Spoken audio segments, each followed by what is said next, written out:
Welcome to another episode of 8 Digital Podcast. Thanks very much for all your feedback and comments, and please keep sharing your thoughts with us so we can keep bringing you thoughtful discussions and meaningful conversations on the issues that matter to you. After the recent U.S. military strike on Iran, the Middle East is once again at the center of global attention.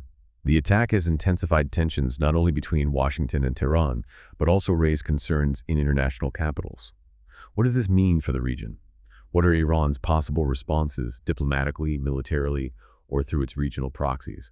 Was this strike part of a long-term strategy or a spontaneous political move? What is the global response, and how are American allies and rivals reacting? What kind of criticism is the U.S. president facing at home and abroad? Did he have the authority to take this step unilaterally? And above all, what did the U.S. really gain, and what risks has it invited?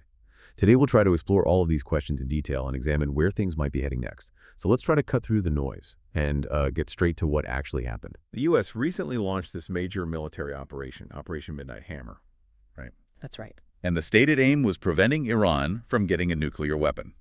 President Trump himself declared the assault very successful. Can you maybe give us a sense of just how significant this undertaking truly was? Oh, it was absolutely massive. I mean, this wasn't some minor skirmish, not at all. The mission kicked off midnight on Friday, June 21st, 2025. Midnight, okay. Yeah. Imagine B-2 stealth bombers, those iconic bat-winged planes taking off from an Air Force base near Kansas City, Missouri. Right. And it was, well, quite sophisticated. Some bombers flew west, basically as decoys. Ah, okay. While the main strike force headed east directly towards Iran, their main targets were the Fordo and Natanz nuclear sites. They dropped 14 bunker buster bombs there. Bunker buster. That sounds pretty intense. What exactly does that mean for sites like these, which are supposed to be buried deep underground? Yeah, intense is right. It means they're not just surface-level explosions. These are bombs designed specifically to burrow deep into the ground. Through rock and concrete. Exactly, even through rock and reinforced concrete before they actually detonate. You think about a place like Fordo, which is believed to be incredibly deep, heavily fortified. You really need a weapon like a bunker buster to even, well, hope to reach and do significant damage to targets like that. But, the operation didn't stop there. About 24 hours later, roughly 5 p.m. Eastern time on Saturday. The next day, yeah. A submarine launched over 24 Tomahawk missiles, this time at the Isfahan nuclear site. So 3 sites hit in total. 3 sites, yes. And overall, this operation involved over 125 aircraft and something like 75 precision-guided weapons hitting those 3 locations. Wow. Now, officials were very quick to emphasize, and this is important, that the entire attack was focused specifically on Iran's nuclear program, Right. not its military forces or the general population. And it's crucial context to remember, Israel had already been carrying out strikes on Iranian nuclear facilities earlier in June. Yes, I remember that. The U.S. had helped intercept missiles and drones then, but this Midnight Hammer, this was the first direct offensive military action by the U.S. against Iran in this recent flare-up. And that certainly marks a dramatic escalation. So, with such a precise, extensive operation, how did Iran immediately react? Their foreign minister called it outrageous, right? Mm-hmm. What was Tehran's initial stance? Did they give any hints about what they might do next? Well, Iran's reaction was swift and verbally very strong. Their foreign minister, Abbas Araghchi, he publicly denounced the strikes, called them an outrageous, grave, and unprecedented violation of international law. Strong words. Very strong. He explicitly stated that Washington was, quote, solely and fully responsible for the dangerous consequences and far-reaching implications of its act of aggression. So pointing the finger squarely at the U.S. Absolutely. And he also added that Iran reserves all options to defend its security interests and people, though importantly, he didn't specify what those options might be. So it was a clear warning, definitely, but without spelling out a clear path of action, at least not right away in public. Okay, now when it comes to the damage, that's where things get really interesting, isn't it? Yeah. Because the reports seem quite contradictory. They really do. You've got one side claiming, total obliteration, the other saying it was barely a scratch. What does this tell us about how information works in a conflict like this? Is getting the real truth almost impossible in the immediate aftermath? I think it often is, yes. Yeah. Absolutely. This isn't just like he said, she said. It really highlights the immediate information warfare that kicks in alongside any military action. Right. Both sides have a clear strategic interest in shaping the narrative, One side wants to claim decisive success, maybe for deterrence. The other wants to minimize the impact, project resilience, maybe avoid looking weak. So you had President Trump claiming the sites were completely obliterated, a spectacular success. U.S. officials were a bit more measured, indicating extremely severe damage and destruction, but they also admitted a final, full assessment would take some time. Right. Damage assessment takes time. Exactly. And then you have the International Atomic Energy Agency, the IAEA. They confirmed the sites were hit. Fordo, Natanz, Isfahan. But they specifically noted they couldn't immediately assess the full extent of damage to Fordo precisely because it's so deep underground. And what's fascinating here, I think, is that independent experts, the ones looking at commercial satellite imagery, Yeah, what do they say? they suggested Iran's long-running nuclear enterprise is far from destroyed. They seem to believe Iran likely still has stocks of highly enriched uranium. So not wiped out. Not wiped out, according to them. They noted Fordo was damaged, yes, but not outright destroyed. And critically, they raised the possibility that some nuclear material might have been moved before the attack. Ah, interesting. Plus, they mentioned tunnels beneath the Isfahan complex were reportedly untouched. And then, countering all this, Iran's own state television cited an official claiming the sites had been evacuated a while ago. Right, so they're saying the valuable stuff was already gone. Exactly, that they didn't suffer a major blow because the materials had already been taken out. So yeah, we're left with this real fog of war where the actual truth on the ground is incredibly difficult to pin down immediately. So we've got this significant information gap about the actual damage. But while everyone's debating that, the rest of the world was certainly watching. How did the international community react? And what about politicians back home in the U.S.? Was it unified or divided? Oh, the international reaction was incredibly diverse, almost split right down the middle, which really highlights the global tensions surrounding this whole issue. Okay. So on one end, you had clear support. Israeli Prime Minister Benjamin Netanyahu, he thanked and congratulated the U.S. president, called it a bold decision that would change history. Right. Israel was supportive. Very. Even the Knesset opposition leader, Yair Lapid, said the U.S. military made the world a safer place. But then you heard a very different tune coming from European leaders. They largely urged diplomacy, caution. The UK Prime Minister affirmed Iran can never be allowed to develop a nuclear weapon, but strongly pushed for continued negotiation. So keep talking. Keep talking, essentially. The European Commission President, Ursula von der Leyen, emphasized stability must be the priority. She called for Iran to engage in a credible diplomatic solution. And you heard similar things from French, Italian, New Zealand, Japanese foreign ministers, all echoing calls for de-escalation, negotiation, working within the non-proliferation treaty framework. They're clearly worried about wider regional instability. Then, on the other side of that spectrum, you had strong condemnation from several major powers and blocs. The UN Secretary General expressed grave alarm, called it a dangerous escalation, a direct threat to international peace and security. Russia's Ministry of Foreign Affairs condemned the attack as irresponsible, a gross violation of international law. Russia and China. China's ambassador to the UN stated peace cannot be achieved by the use of force. Even regional powers like the UAE and Qatar expressed deep concern, warning of catastrophic repercussions. And then countries like Pakistan, Venezuela, Cuba, and North Korea also condemned it as violating international law. So it really shows a deeply fractured global response. Yeah, no consensus there at all. And what about back home in the United States? Were politicians lining up behind the president, or was there significant debate there too? Oh, far from united back home. Domestically, you saw top congressional Republicans like House Speaker Mike Johnson, Senate Majority Leader John Thune quickly voice support for the operation. Quite support from Republicans. Generally, yes, but many Democrats strongly accused the president of sidestepping the Constitution. They argued, Congress has the sole power to declare war. The constitutional argument. Exactly. Representative Jim Himes called it a clear violation.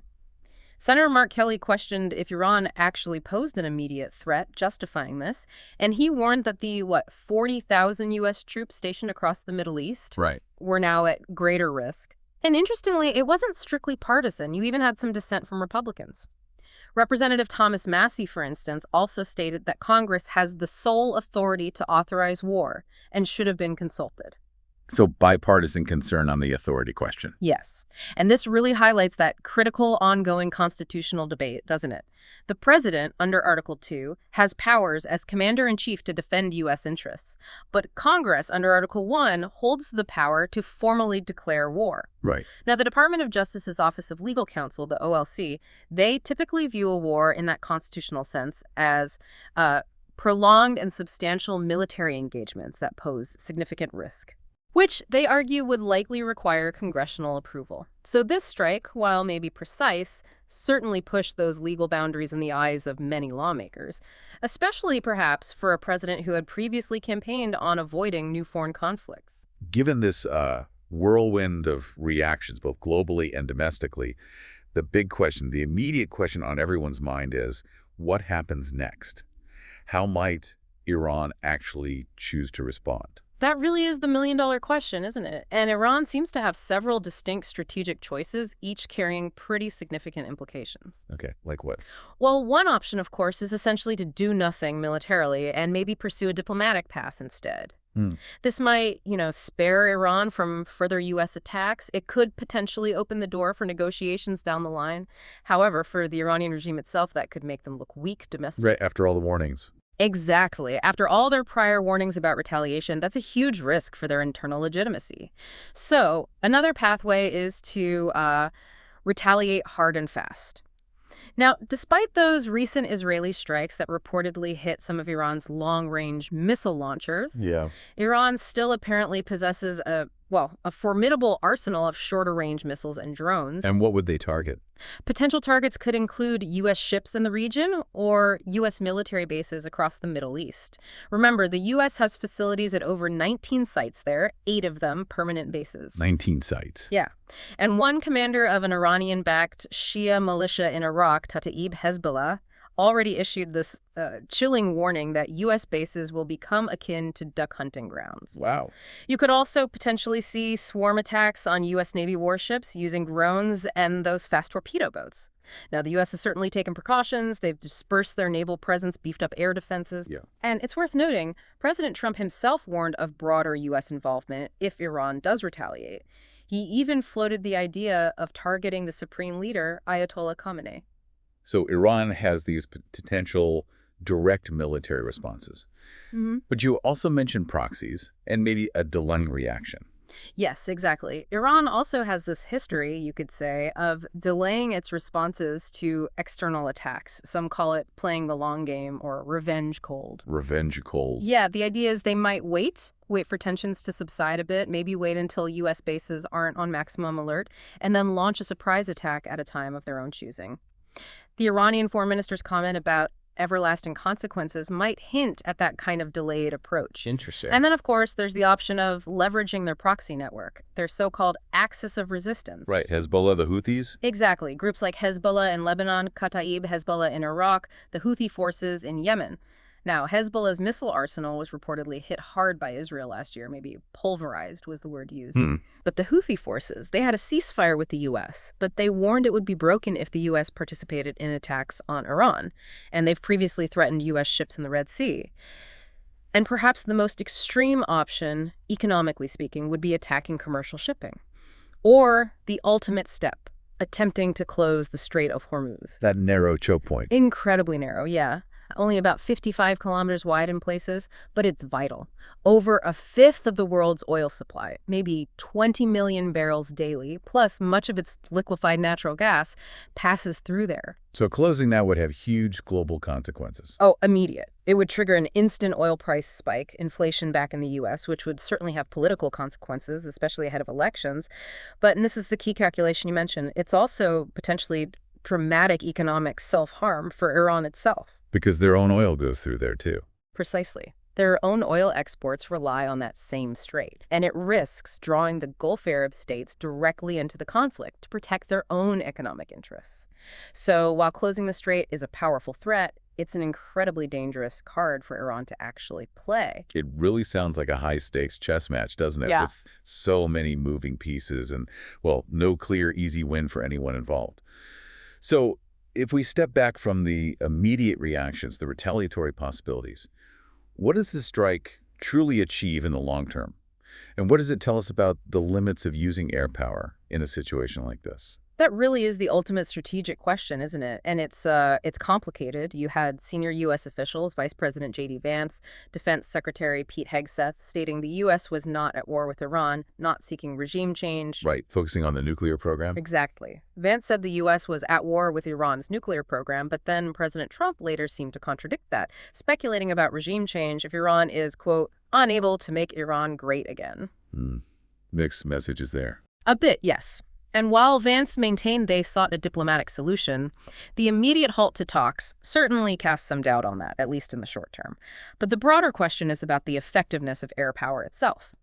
Look, Operation Midnight Hammer clearly demonstrated the precision and reach of American air power, and the U.S. does have unique capabilities, like those bunker busters needed for Fordo. But history suggests, quite strongly actually, that airstrikes alone really struggle to achieve decisive military victories or overthrow governments or fundamentally alter a long-term threat. They can primarily, perhaps, degrade or contain it for a period. So it buys time, maybe? It can buy time, yes. But we've seen this pattern, haven't we? From Korea to Vietnam, Iraq, Afghanistan. Achieving truly decisive outcomes, like regime change or lasting stability, often seems to require more than just air power, potentially ground troops, which carries its own huge risks. And sometimes, paradoxically, air assaults can even rally civilians around their leaders rather than sparking rebellion. So the outcome here honestly remains very uncertain. The absolute best-case scenario for the U.S. might be setting back Iran's nuclear program for several years, but even that is far from guaranteed, especially if Iran really had moved critical materials beforehand or if those vital tunnels under Isfahan were truly untouched. Right. And there's a very significant risk here. Rather than deterring Iran, these attacks might actually, well, tempt Iran to push harder and faster toward developing a nuclear weapon precisely for deterrence against future attacks. That could potentially lead to a renewed, maybe even accelerated nuclear push and possibly more strikes down the line. It's a dangerous cycle. Considering all these profound complexities, then, the competing stories about damage, the fractured global response, Iran's incredibly high-stakes options, and the real limitations of military force alone, what do you think this situation means for the path forward? For the Middle East, obviously, but also for international efforts to manage nuclear ambitions globally? And maybe bring it down to the individual level. Well, what does this mean for us, looking at global stability and thinking about how leaders make these critical decisions under such immense pressure? Well, it certainly raises a crucial, maybe uncomfortable question for everyone to think about, given the stated goal here was prevention, stopping Iran from getting nuclear weapons. What if these strikes, despite the immense show of force, ultimately make Iran more determined to get that deterrent? Right. If some reports are right and the program wasn't destroyed and maybe Iran is pushed to accelerate its efforts, has this action truly de-escalated the situation in the long run? Or has it inadvertently perhaps set the stage for an even more dangerous future? That's something we really need to consider. So this is it for today. The situation is rapidly evolving, and we will try to keep you updated. Please subscribe our YouTube channel and follow us on social media. Our handle is 8digitalco's. And please do let us know in the comments what did you like in today's discussion and what you didn't and what you would like us to explore next. See you in the next podcast. Keep listening.